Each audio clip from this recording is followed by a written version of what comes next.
बड़ा दिया, छोटे ही में रखा बड़ा दिया। हाँ तो बेटा कल हमने आपको एक्टिव और पैसिव बताया था। एक्टिव क्या होता है, पैसिव क्या होता है। तो इससे आगे अब हम पढ़ेंगे जो एक्टिव में सर्वनाम आते हैं, मतलब ही, सी, इट, आई, वी, यू, दे, उनका पैसिव में हमें ऑब्जेक्ट बनाना पड़ता है, मतलब सब्जेक्ट का ऑब्जेक्ट बनाना पड़ता है। तो ये लिस्ट है, ये आप देखें। जैसे आपका सब्जेक्ट सी दिया है एक्टिव में, तो आपको पैसिव में बाई के साथ हर जोड़ना पड़ेगा, मतलब सी का आपको हर करना पड़ेगा, ही का बाई के साथ हिम लिखना पड़ेगा, आई का बाई के साथ मी लिखना पड़ेगा, दे का ऑब्जेक्ट आपको दैम, और बी का अस, यू का यू, और इट का इट, ये लिखना पड़ेगा आपको बाई के साथ। अब आगे देखिए, ध्यान से सुनना।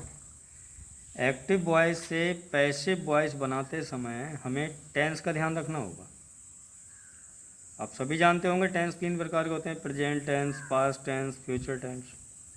इन तीनों टेंस के 4 उपभाग होते हैं, तो कुल मिलाकर 12 टेंस हुए, जिसमें से हाई स्कूल और 9वीं क्लास के कोर्स में 8 टेंस की पैसिव वॉइस बनती है।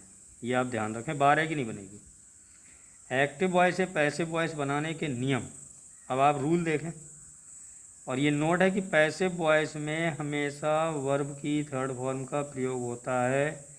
कहीं आप ये करें कि जो फॉर्म लिखी हुई है वही फॉर्म आप पैसिव वॉइस में लगा लें, लगाना उसकी थर्ड फॉर्म पड़ेगी। तो टेंस के हिसाब से तो शुरू में पहला टेंस प्रेजेंट इंडेफिनिट टेंस आता है। सेंटेंस हम बनाएंगे अफर्मेटिव पहले, प्रेजेंट इंडेफिनिट टेंस का अफर्मेटिव सेंटेंस। रूल क्या होगा, एक्टिव वॉइस जैसे दिया हो, एक्टिव वॉइस में जैसे पहले सब्जेक्ट होगा, फिर वर्ब की फर्स्ट फॉर्म होगी या एस और यस जुड़ा हुआ होगा, और उसके बाद तुरंत ऑब्जेक्ट होगा। पैसिव वॉइस में क्या करेंगे, आपको जो ऑब्जेक्ट दिया है एक्टिव वॉइस में, पैसिव वॉइस में उसका ऑब्जेक्ट का पैसिव सब्जेक्ट बनाएंगे, मतलब जो ऑब्जेक्ट दिया होगा वो पैसिव में सब्जेक्ट बन जाएगा। और ये सब्जेक्ट अगर एक वचन मीन्स सिंगुलर नंबर हुआ तो एक वचन सब्जेक्ट के साथ आप या तो इज लगा लेना, और प्लूरल नंबर हुआ मतलब बहुवचन का सब्जेक्ट हुआ तो आर लगा लेना।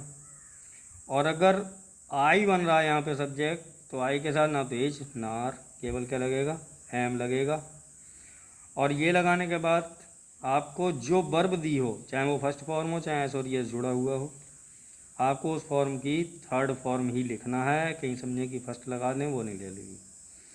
थर्ड फॉर्म लगाने के बाद आपको बाई लगाना पड़ेगा, और बाई लगाने के बाद जो एक्टिव का सब्जेक्ट है उसको आपको बाई के बाद पैसिव में ऑब्जेक्ट बनाना पड़ेगा, जैसा कि पीछे भी बताया। जैसे देख लो एग्जांपल, ये मान लो कोई एक्टिव वॉइस है, पढ़ते हैं, you read my book. Passive voice में क्या करेंगे, जो ऑब्जेक्ट है मतलब माई बुक जो है वो पैसिव में क्या बन जाएगा, पैसिव का सब्जेक्ट बन जाएगा माई बुक।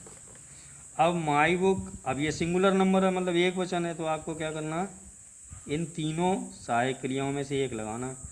तो एक वचन है तो एज लगाना पड़ेगा।